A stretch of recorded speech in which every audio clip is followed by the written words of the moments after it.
What's up guys? Nandito na naman po ang inyong kabugnoy, nagbabalik. Hello guys, for today's video nga pala nakatambay po kami dito sa bodega dahil medyo malakas po ang ulan. Ito tambay-tambay muna ho. Dahil wala akong nagdadala ngayong liyaw, ay di erhot nanonood na lang din sa mga batang aray naglalaro sila ng basketball.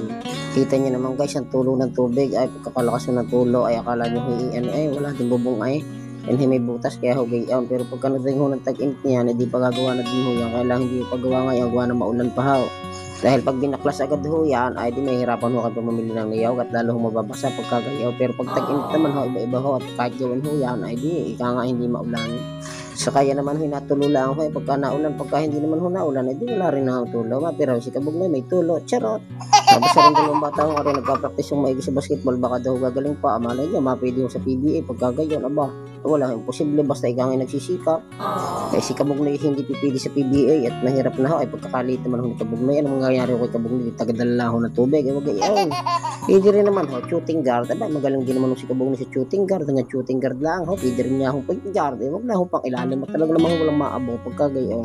Pwede ho sa takbuhan at pagkakatuloy ho tumakbo ni Kabugnoy, aba, lalo na ho pag may nahabol, talagang yagyag naman ho ay. Kasi totoo lang ho, nung bata pa ho ako, talaga napakahilig ko nga din ho sa basketball. Ang problema nga lang ho, yung basketball ho, ang hindi humilig sa akin. Ba't yaya ho, ganyan ano? Dati ho, maghapunan ho kami kung mag-basketball, ay wala na ho kainan, ay basta ho merong ice tubig, aba, di ayos na ho, dayo pa ho kung saan.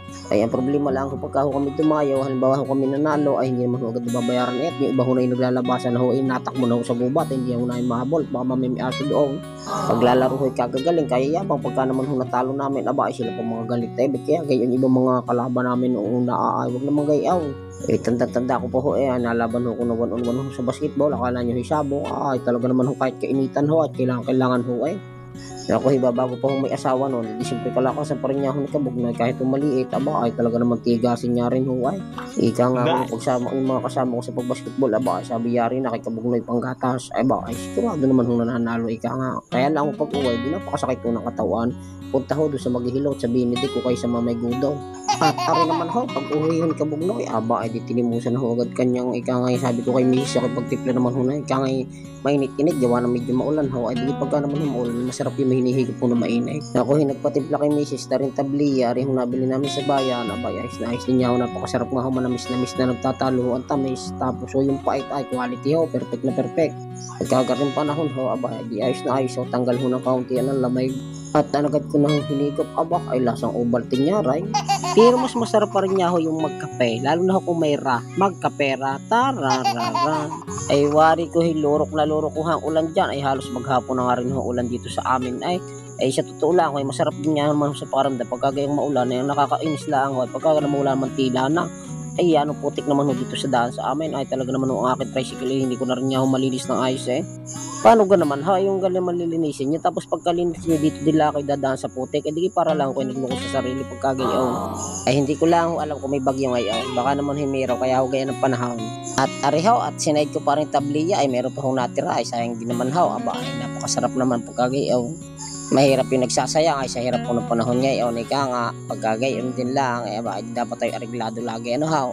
Tapos guys, makwento ko din lang sa inyo, ay napakasakit ho ng katawan ni Kabugnoy, ilang araw ko na hong nararamdaman aray, ay yung gaho tipong naglalago to kanunang kaunti, lalo gaho pagka nagbuhat ho ng sako-sako, ay yan, sakit din niya ho. Sabi ko nga ho, at kung may magaling ho kung malalaman maghihilaw, tayo papahilot ko muna ho, at ang hirap po tumarbaho, ang kaso nga ho, hindi naman maaaring hindi ho tatarbaho, at magugutom ho mga inakay ni Kabugnoy. Kaya ito, hindi rin na ho makabiyahe si Kabugnoy ng tricycle dahil medyo masama nga din ho pakaramdam ni Kabugnoy, tapos bukod na ho sa masama pakaramdam, ay lagi pang maulan, ay kahirap naman ho bumiyahe pagka maulan, at baka naman ho pasmang katakot-takot ang abutin ni Kabugnoy, baka naman ho lalo magkasakit pagkagayon. Siya mga Kabugnoy, hanggang dito na nga lang pala ang aking video, sana po inyong nagustuhan, at kung inyo pong nagustuhan, pakipollow, like and share naman po inyong Kabugnoy. Paalam!